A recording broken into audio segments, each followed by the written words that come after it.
So one of the reasons that passwords are still around and are such a big part of our lives, I think, is because for a lot of organizations and for a lot of the enterprise architecture, the existing IT and software architecture that's in place, passwords are just how we used to do things. And for a lot of companies and small organizations at that, they will say, well, passwords are free. I don't have to pay for a password manager or a security token system or a passwordless solution or any other type of technology that's going to maybe alleviate the need for passwords. But I believe this is a really common misconception.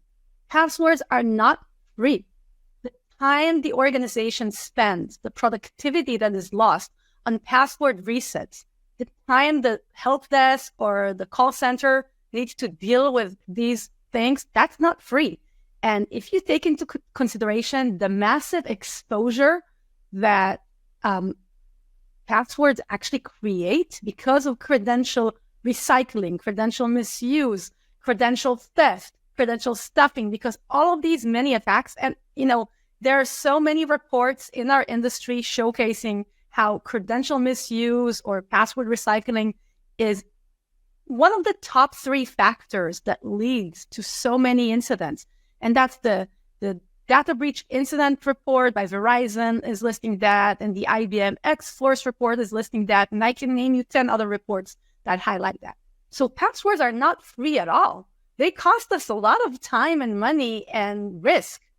So I really believe that should be a really strong motivation for organizations to think, okay, can we do something that goes a little bit beyond just using the same kind of systems in place? And in fact, the conversations I have with chief security officers, when they're considering a rehaul to their authentication strategy, when they're considering going passwordless and implementing security tokens instead of passwords or password managers instead of passwords in the company, they're doing that because they want to save money, they want to save time, and they want to increase the security posture of the company. So when you take all of that into consideration, I really see it as a no-brainer, right? For even a smaller organization, actually, especially for a smaller organization, like Mike said, smaller companies, people do more. You have access to more. And the smaller company, you might be more at risk. You might not have the backup in place to recover from a ransomware attack within 48 hours. So can you actually afford not to do something about passwords?